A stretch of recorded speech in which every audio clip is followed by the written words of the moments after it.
Good afternoon, everyone, and sorry to be late. I'll just start with a couple of announcements before we take questions. The United States has long known that Moscow utilizes a vast collection of tools, including malign influence campaigns and cyber activities, to undermine the interests of the United States, our democratic institutions, and those of our allies. We've seen them do that over many years, both here and abroad. And today, in concert with the Department of Justice and the Department of Treasury, we are revealing the latest actions by the Kremlin to attempt to undermine our democratic institutions.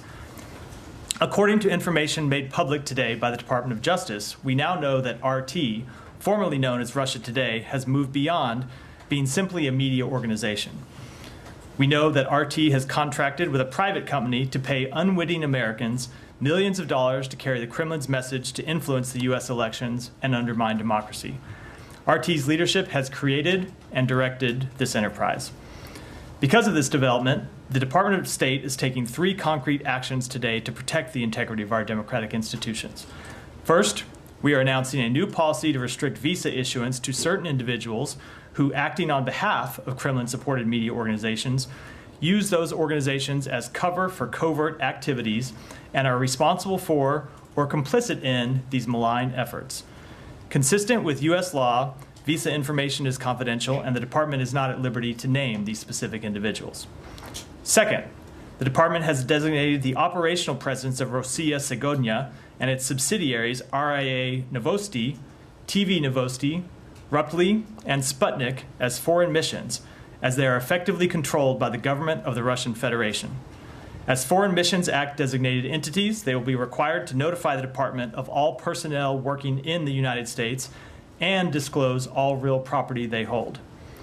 Finally, the Department is announcing a Rewards for Justice offer to seek information on potential foreign efforts to interfere in U.S. elections, including by organizations such as Rodit, also known as Russian Angry Hackers Did It, which has previously engaged in covert election interference, influence abroad, and poses a threat to the 2024 U.S. elections.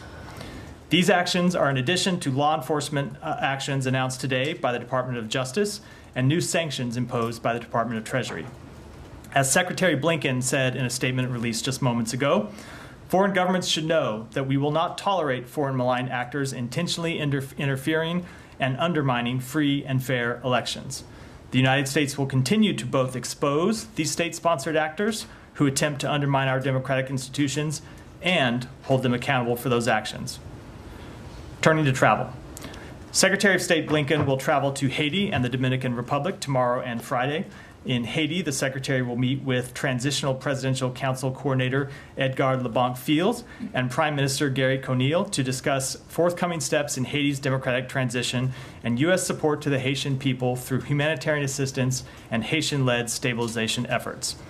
He will also meet with the leadership of the Multinational Security Support Mission, emphasizing U.S. support to reestablish security in Haiti, while also underscoring the significance of promoting respect for human rights.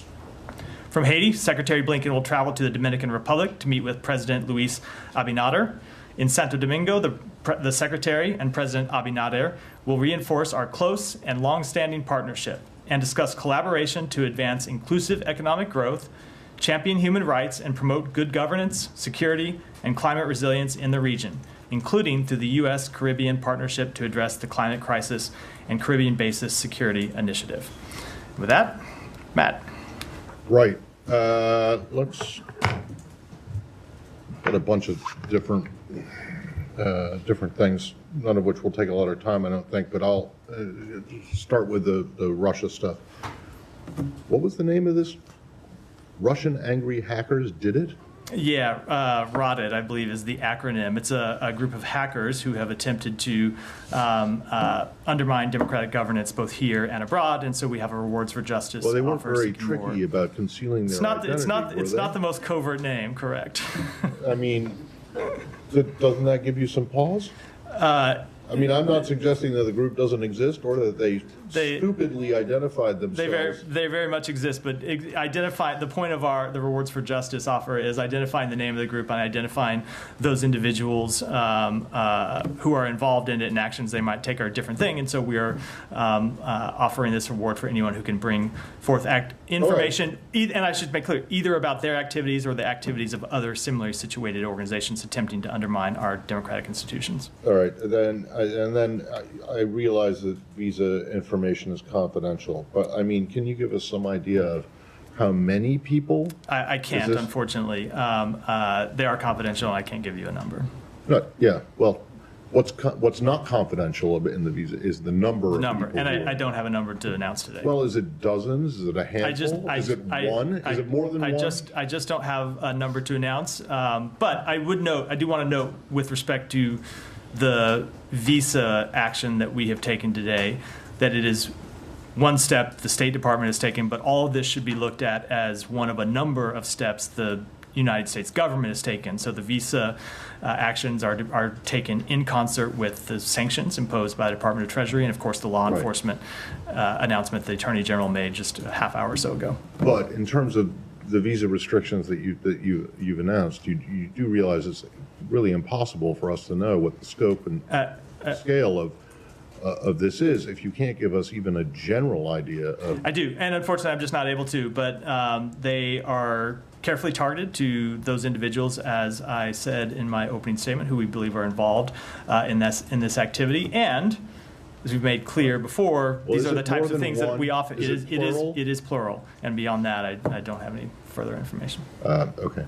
If anyone else has something on this. Yeah. So. Yeah, there's a slightly separate issue, but the governor of New York, Kathy Hochul, said that she requested the expulsion of China's consul general in New York and had spoken to the Secretary of State about that. Can you confirm that that's happened? So I saw the governor's statement. She actually spoke to the Deputy Secretary of State earlier today. So first of all, the Consul General was not expelled. Our understanding is that the Consul General reached the end of a regular scheduled rotation in August, and so rotated out of the position, but was not expelled. But of course, when it comes to the status of particular employees of a foreign mission, I would refer you to the foreign country, but there was to speak to it, but there was no expulsion action. Okay, and I'm presuming this is related to someone in her office who was working for the Chinese government. There's been law enforcement action on that, but is that, you say the consul wasn't expelled, but is there a sort of grounds for expulsion, or is that something that the department has considered? So I'm not going to speak to anything that we might have considered, or especially when it comes to an action that wasn't taken. In this case, this particular individual was not expelled, just reached the end of a regular scheduled rotation. That said, foreign interference, including attempts to influence through covert activities that should be registered under the Foreign Agents Registration Act and are not registered are things that we take very seriously, as you saw by the action the Department of Justice took yesterday. Do you know when that happened, when he left? It was the end of August, in my understanding. Okay, and is there a new consul general who you guys? I would defer to the foreign mission to speak to their employees. I assume that there's a new consul general rotating in. That's a general course of action, but whether one has arrived already, I just don't know. So which deputy secretary did she speak to? To Kirk Campbell. Because you know there's more than one. I'm aware of that. Jenny. Thank you, Matt. The U.S. and South Korea extended the deterrence strategy consultative group meeting was held at the State Department today. What specific discussions took place there? Let me take that back and get you a readout of that particular meeting. Okay, and also U.S. extended deterrence for South Korea is very important, but 65% of South Koreans support South Korea arming itself with nuclear weapons to counter North Korea's nuclear weapons. Will the United States authorize tactical nuclear weapons in the South Korea in the near future? So I'm not going to speak to a poll, obviously, but our commitment to full denuclearization of the Korean Peninsula has not changed. Thank you. Yeah, Simon. Can I come back to Haiti? Simon. So Leon, excuse me. the secretary is going tomorrow there. This in support for this multinational force, which is slow in being deployed. This we think 400 Kenyan police so far out of potentially 2,500 policemen from various countries. There's also issues on the financing the force and the equipment and what have you. There's talk about changing the mandate of this force into a UN peacekeeping force, which is something that the U.S. and many other countries were always opposed to because of the UN side of it. Has that changed? Is the U.S. willing to change the mandate of this force? Let me take a couple of the premises of the question before I get to the question itself. So first of all, when it comes to the deployment of troops and the funding of the mission, we have always anticipated that the deployment of troops would roll out step by step, that there would be initial deployment of Kenyan forces that would be followed by supplementary forces over time. That is still on track. And then forces from other governments as well, which are still on track to deploy at a later date. That is not changed, and those are all still deploying in the schedule that we expect them to follow. When it comes to funding, so I'll speak just on behalf of the United States funding. So we committed $309 million to support the multinational security support mission. $200 million of that was in-kind support from the Department of Defense. That support has already been delivered. And then of the remaining $109 million, which is State Department funding for things like radios, night vision goggles, police gear, a very large tranche of that, tens of millions of dollars, has already been deployed, has arrived in Haiti, and more will continue to deploy over the course of the coming weeks and months. So we are well on track with both the funding and the deployment of personnel. When it comes to the mandate and the oversight structure, so we have always been willing to consider whatever options were appropriate to ensure that this mission had the appropriate oversight structure to ensure that it could fulfill and maintain security for the Haitian people. That hasn't changed. We'll always look at all the available options, but I don't have any announcements to make today. Oh, I was going to switch regions. Yeah, go ahead, Haiti. Yeah. Matt. Can you talk a little bit more about the timing of this trip? Is there a specific policy announcement or deliverable we should be looking for, or is it just that the security situation has gotten to a point where it's finally feasible? And second, Brian said this morning that significant progress has been made, and you want to acknowledge that. But can you talk a little bit about what progress hasn't been made and what steps you need to see in Haiti before you think they can hold a successful election? So I would say that is one of the things we're going there to assess, one of the things the Secretary is going to do, which is to talk directly to political leaders in Haiti about the progress they have made towards a democratic transition and what other steps need to get to an election, and what we, the United States, and what other partners in the region can do to support Haiti and Haitians on this path. That he's there to ask questions and find out those kind of answers. When it comes to the timing of the mission, look, I would say you've already seen other officials from the State Department travel to Haiti. Ambassador Thomas Greenfield traveled there. Is either early in August or late in July. And so with the timing of this trip, the Secretary just thought it was important to go check in both, as I said, on democratic progress and governance, and also on the multinational security support mission, and see how it's actually working and what more we can do, both on the funding side and on the oversight side. Thanks. Go ahead. Can I switch to Yeah, Liz? you can switch. Netanyahu again doubled down today, saying they would not leave the Philadelphia corridor. How do you expect to bridge the gap on this, given his continued insistence that Israeli forces? So what I'm not going to do is negotiate in public on this question. I will just reiterate what we have said before, which is the government of Israel, from the Prime Minister on down, have accepted the proposal put forward by the President and the bridging proposal, which included the withdrawal of Israeli forces from densely populated areas throughout the Gaza Strip.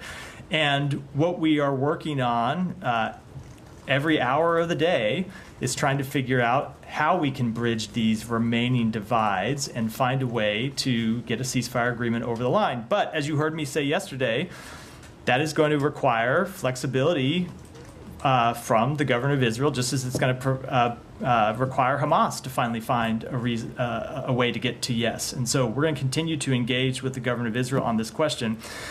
We recognize the very real security needs that Israel has to ensuring that there can't be smuggling across the Philadelphia corridor. We think that there are ways to address that, and it's also important that we recognize the very real security imperatives to Israel in reaching a ceasefire that allows us to hopefully reach a diplomatic resolution to the situation on the Israeli-Lebanon border, and hopefully helps us calm broader regional tensions, all of which are a threat to Israel's security. And so I bring all that up just because oftentimes this discussion gets focused on this one particular threat to Israel's security, which is the potential for smuggling across the Philadelphia corridor, which we think is important to address. But it shouldn't be discussed in absence of all the other improvements to Israel's security that we believe a ceasefire agreement would bring about. What makes you think they'll show any flexibility, though, given that Netanyahu again and again and again insists that there will be a presence in the Philadelphia corridor? Well, that is the point of negotiations, and that is why we are engaged in these negotiations with Israel and with our fellow mediating countries, Egypt and Qatar.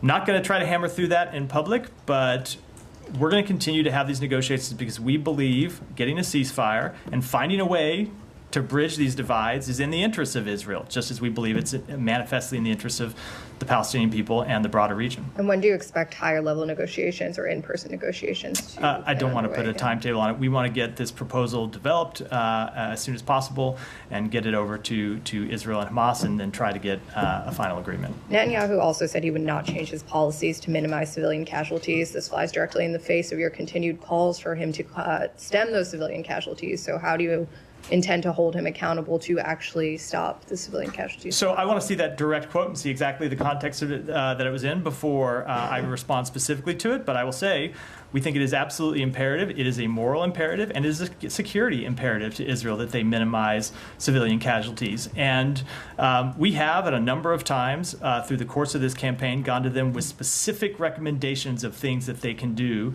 to minimize civilian casualties. And we have seen them implement some of those recommendations to bring down civilian casualties. So there have been times in the past where they have implemented specific recommendations that we have made. That said, the number of civilian casualties in Gaza remains far too high, despite these improved measures, which is why we continue to push for a ceasefire. Yeah. The U.S. keeps saying that the Israeli government accepted the U.S. proposal, President proposal on May 31st, and whatever verdict comes after that. But what we hear from Netanyahu today, or what is reported by Israeli sources, that Netanyahu keeps adding more conditions, keep changing his position all the time. What is the version here? Is he accepting it, or he is changing his mind all the time? So I am, as I said in response to Jennifer's question, not going to negotiate in public. And I know that's not what you asked me to do, but it does require me to get into some underlying details, which I'm just unfortunately not able to do here. But what I will say is, I said this, I know you weren't here yesterday, but I did say this at the briefing yesterday. Secretary made clear when he was in the region, just as the president made clear when he outlined the proposal on May 31st, that neither one of those were the end of the process, that there were very important steps that still remained to be litigated and discussed among the parties, and that on which we needed to reach agreement. The Secretary made that clear, that when the Prime Minister accepted the bridging proposal, there were still a number of implementing agreements that we were going to need to reach to outline how that bridging proposal would actually be implemented in practice, and those discussions are ongoing. So all I can tell you is what the United States is going to continue to impress upon the parties, and that is that a ceasefire is in all of their interests, that a ceasefire is, of course, in the interest of the Palestinian people, but it is very much in the interest of the Israeli people, too. But ultimately, the government of Israel is going to have to make decisions about what it signs up to. And we're going to impress upon them what we think is in their interest, but those are decisions that the Prime Minister, in consultation with other leaders in the government of Israel, is going to have to make. And I want to go back to the Philadelphia corridor. Netanyahu today, as you noticed, he doubled down that Israel needs to control this area. and this is complicating the negotiation process and also the Egyptian role as a mediator, because Egypt is rejecting that. Are you trying to give proposals, for example, as from the U.S., as solutions for this impasse? We are, and we have. We have presented a number of possible solutions to the various parties to how to ensure ensure security in the Philadelphia corridor and to prevent smuggling along that corridor. And I would add, without getting too much into the details, that a number of those solutions do not require the ongoing presence of Israeli forces. And we have made clear that we are opposed to the long-term presence of Israeli forces inside Gaza. It's one of the principles the Secretary outlined back in November, just a month into this war. So if you look at the way that the proposal is set up, it calls for, in phase one, the withdrawal of Israeli forces from densely populated areas, and in phase two, the withdrawal of Israeli forces from other areas of the Gaza Strip. There's a negotiation from phase one to phase two. Obviously, that's not going to be an easy negotiation, just as getting to phase one has not been an easy negotiation, but we're going to continue to push for a resolution because, as I said in response to your other question, it is, we believe, self-evidently in the interests of Israel, as well as, of course, the Palestinians and others in the region. One last question, I want to go to the West Bank. There is an ongoing Israeli security operation there. Faded down, but it was for the last 4 days in Jenin and Tul Karam and other areas.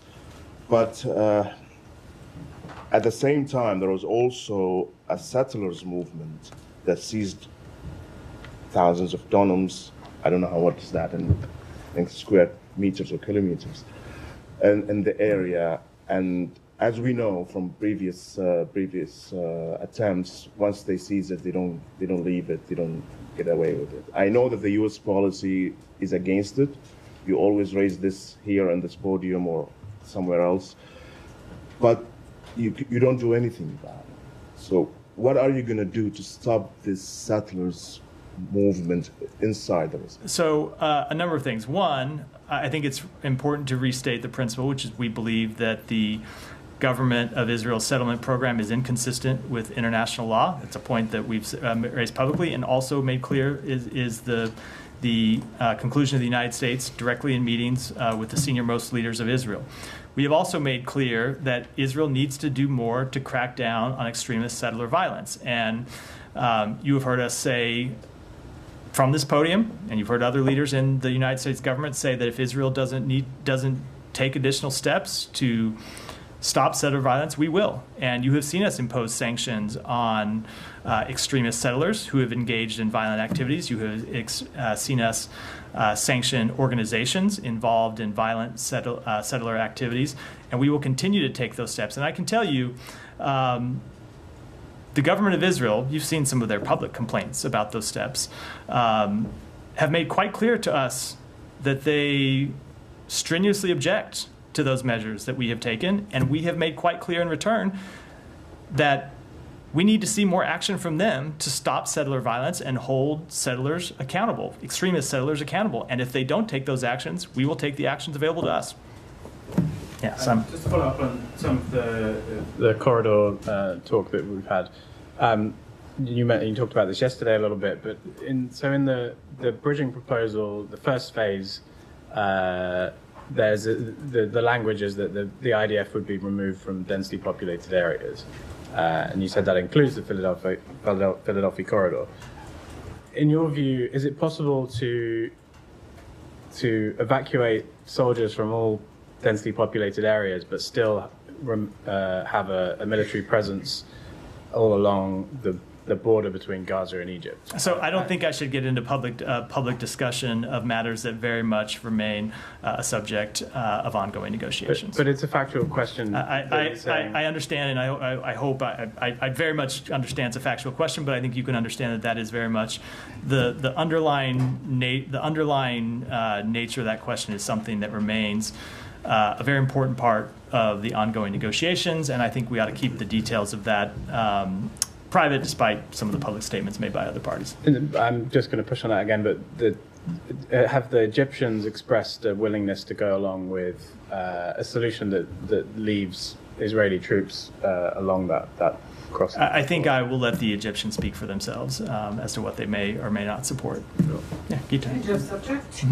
The Pentagon has confirmed that a member of the U.S. Navy was arrested in Venezuela. He was on personal leave, and that the Pentagon is working with the State Department. I was wondering if you can tell us anything on the subject. Yeah, we are tracking closely the detention of a U.S. military member in Venezuela. We are closely monitoring the situation, seeking additional information, and I don't have further comment at this time. As you know, oftentimes when it comes to individuals who are detained overseas due to privacy considerations, there's not much I can say from this podium, but it is a matter we are aware of and seeking more information about. You can't even, do you even know why, or can you say why he was It's not something I can speak to publicly, unfortunately. Yeah. Thank you very much. Matt,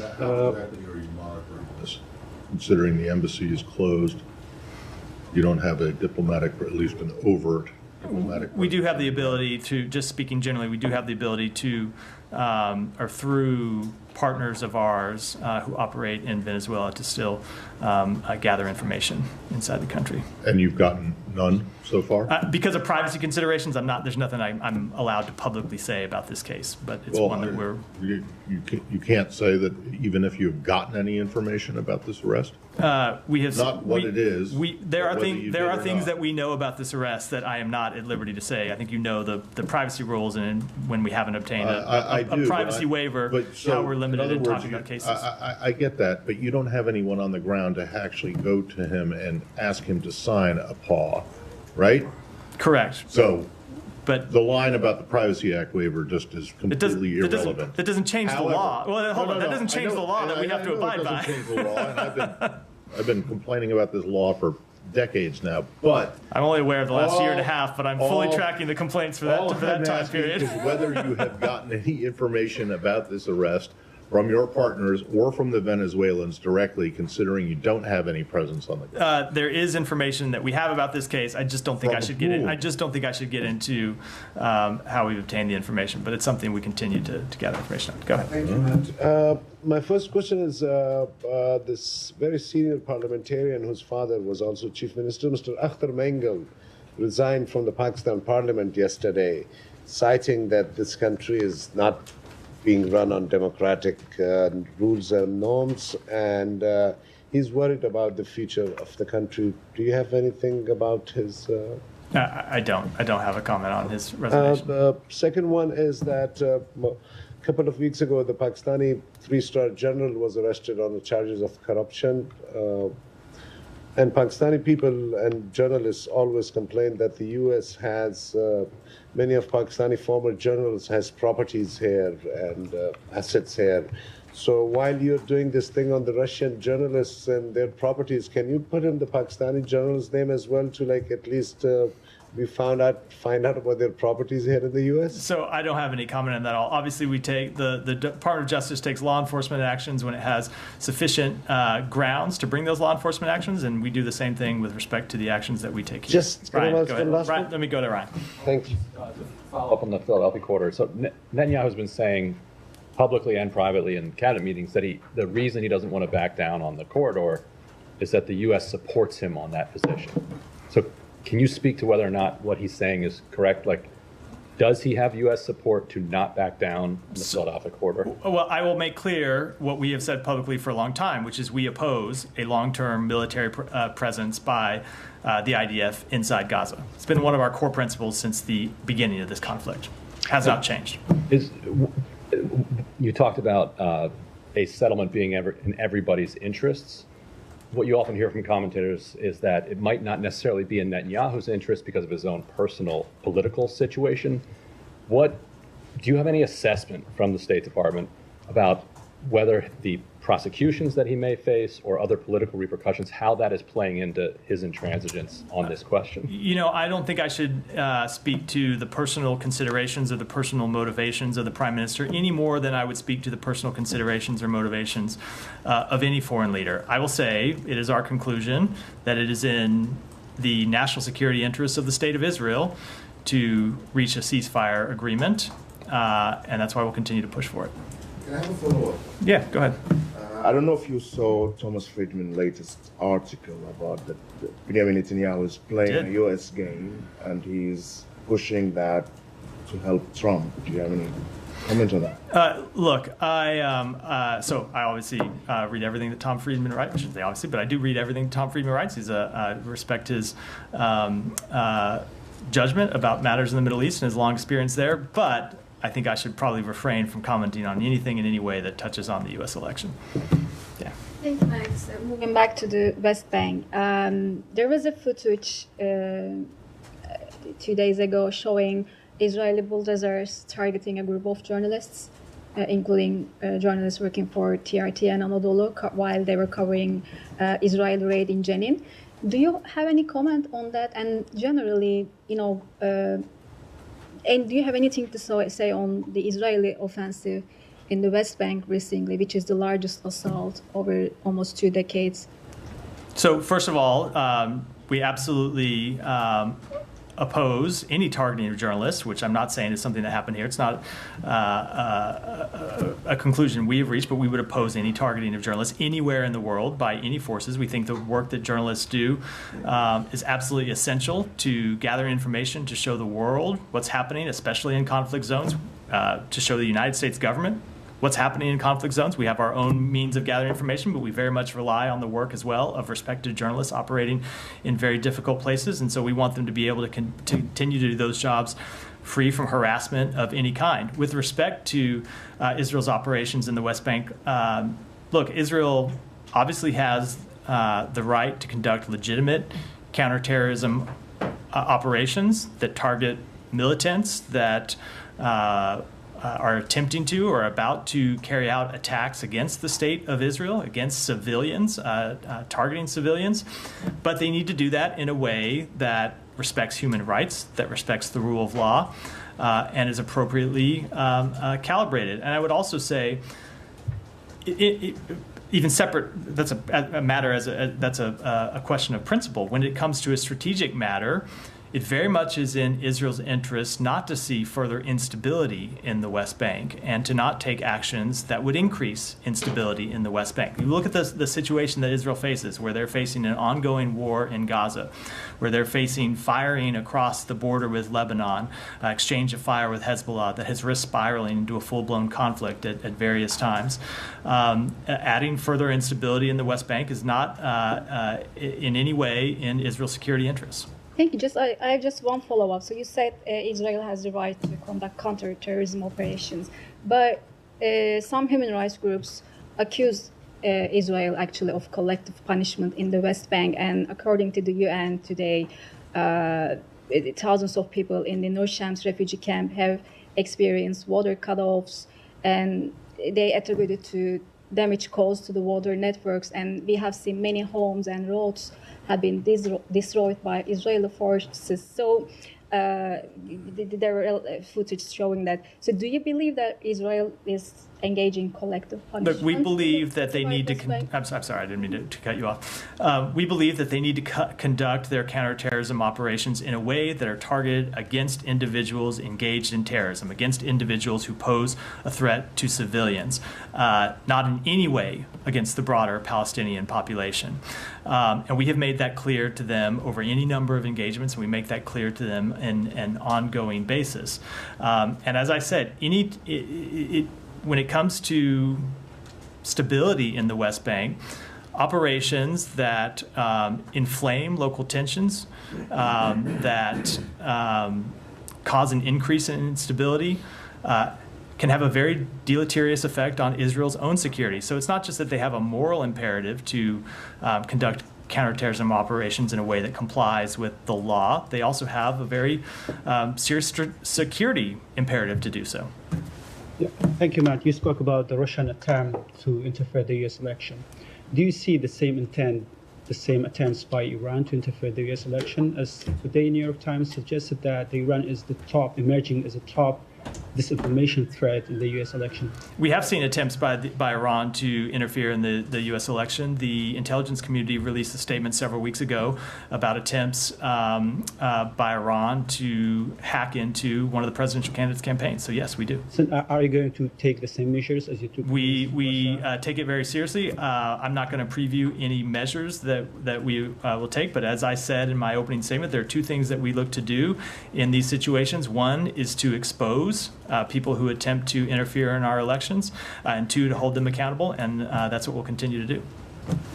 Well, thank you, Matt. In light of Hamas recently murdering Israel, those hostages, and the pressure being put on Israel to give up control of the Philadelphia corridor, I wanted to ask you, why is Israel being expected to make concessions if that will only encourage Hamas to perpetuate further atrocities by rewarding them for bad behavior? And I have a follow-up. So I obviously would very much reject the premise of that question. We are making clear to Israel that we think a deal is in their security interests, as you've heard me say in response to previous questions. We absolutely support bringing members of Hamas to justice. You saw the Justice Department, our own Justice Department, unseal indictments for the leaders of Hamas yesterday. We've made very clear that we want to see leaders of Hamas brought to justice, but we also believe that it is in Israel's security interest to reach a ceasefire that brings the hostages home, that brings them home safely and securely, and that furthers Israel's long-term security interests. And one of the things you heard the Secretary say recently is that every day that goes by without a ceasefire risks other events happening. One of those events, of course, is further escalation in the region, but one of the very real tragic events is the death, the murder of hostages, and we don't want to see that happen. And additionally, what pressure has the U.S. applied to Qatar to get Hamas to release hostages? So we have been in constant dialogue with Qatar since the hours after the October 7th attack about their communications with Hamas and their relationship with Hamas. And what we have seen over and again is Qatar using its relationship with Hamas to try to get to a ceasefire that would bring the hostages home, that would advance the broader security interests of the region. And we very much appreciate the work that Qatar has done in this respect, in the same way we appreciate the work that Egypt has done in this respect to try to get a ceasefire that would bring the hostages home. You referenced the indictment against Hamas. Clearly, the State Department, the White House must have been aware that the DOJ was going to unseal this indictment. Weren't you worried that it may affect the negotiations, the ceasefire negotiations? So, no, we're not in any way worried that these would affect the ceasefire negotiations. I'm not going to speak to interagency coordination. Obviously, the Department of Justice makes its own determinations when it comes to law enforcement matters. They are, in certain national security matters, able to communicate with others in the United States government, but I won't speak to those. But no, I don't in any way believe that these indictments would jeopardize the ceasefire negotiations. And I dare say that if the government believed that they would in any way jeopardize the ceasefire negotiations, you wouldn't have seen the Justice Department unseal them at this time. I mean, Sinwar is the main remaining person, and he's also in the indictment, and he's also the other side of the negotiation table. Look, it's very important for us to be able to do two things. One, make clear that we will hold Hamas responsible for their crimes, for their terrorism, for their murders of American citizens.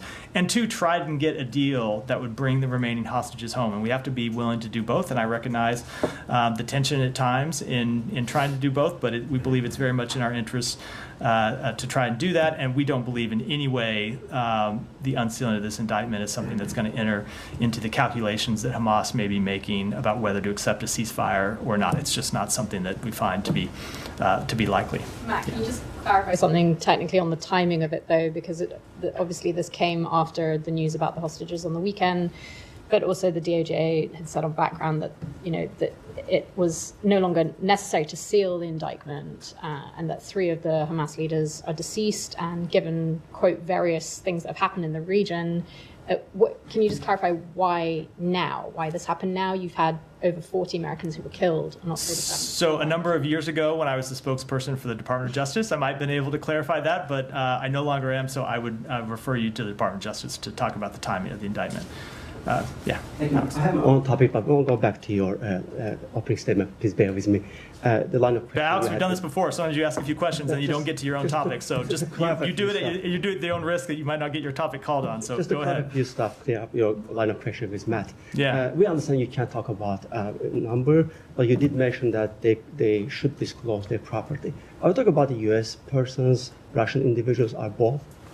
It was with respect to the parent company of RT, and the other entities we named are now required to register as foreign missions acts. They have to as foreign mission designees, and so the requirements under that law are that they have to disclose all of their employees and all of their real property, which when you look at one of our main objectives, which is be able to identify activities that foreign missions are engaged in, it's obviously very helpful to us to know all of the various individuals working in their employment as well as the property that they own.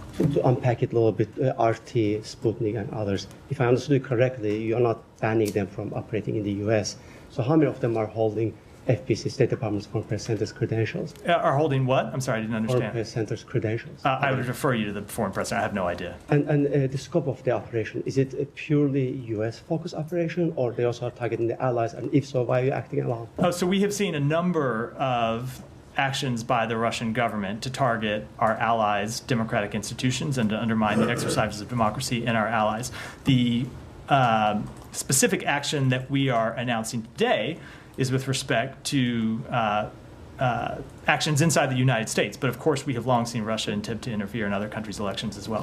One more, Alex, and I got to go because I got to wrap. It's very important about government shakeup in Ukraine, its potential implications, if any. So what is your reaction on what's going on? So I don't have any assessment about what it means for the policy of the government of Ukraine. I would, of course, refer to the government of Ukraine to speak to that. It wouldn't be appropriate for me to do in any event. I will say that the Secretary spoke to Foreign Minister Kuleba just about an hour and a half ago to express how much he's enjoyed working with him over these last several years. Foreign Minister Kuleba has been an extraordinary partner of the United States in our work to support Ukraine in repelling Russia's aggression and fighting back against Russia's aggression, as well as the work that we have done to marshal diplomatic support.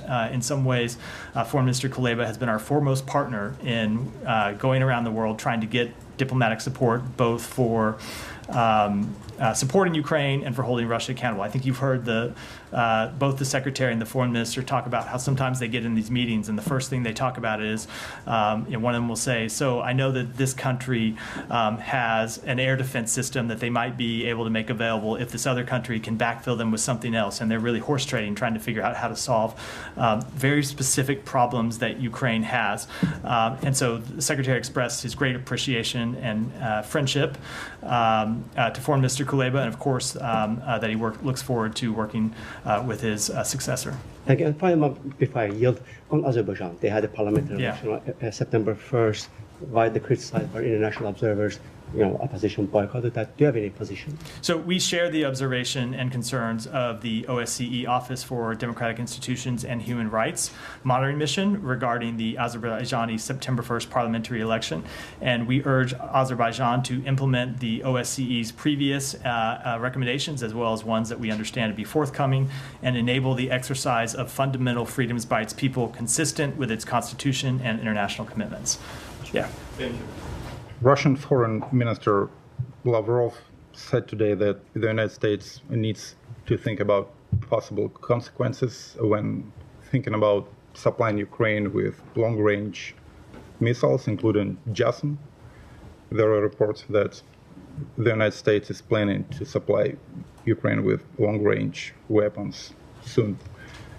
Do you have any comments? Yeah, our support for Ukraine has been because of the illegal war that Russia has launched against Ukraine. And so if Russia wants to see an end to actions targeting Russian soldiers, the best way it can do that is to end its war and withdraw from Ukraine. It's as simple as that. And second question, just clarification about visa restrictions, what you said. Does it mean that Russian journalists will be expelled from the US, or does it mean that they will not be able to get a new visa? The actions that we announced today were not with respect to Russian journalists. They were with respect to employees of these organizations who were engaged in the illegal activities that were identified by the Justice Department. Yeah, I just wanted to follow up on that as well and ask about kind of in terms of calibrating the response over Russian state media. Was there discussion of a full ban of groups like RT or Россия Сегодня? So I'm never going to talk about internal discussions inside the United States government, but and whenever we are identifying a particular problem or a particular violation by any country or any entity, we look to tailor the policy response appropriately. And that's why you've seen today actions from 3 departments inside the United States government to respond to this particular action by Russia. And just to ask also, is there expectations of kind of retaliation from the Russian side? Was that taken into account? I don't, as always, do not know what Russia will do. One more and then we'll end. Thank you, Matt. On Iraq, the Iraqi parliament is working on to amend the personal status law. So since the bill initiated, it has sparked concerns and outrage among the Iraqi public. So how does the State Department see the efforts if the bill is passed? Let me take that back and get you a comment on it. Well, we're out for today. Thanks, everyone. Thank you.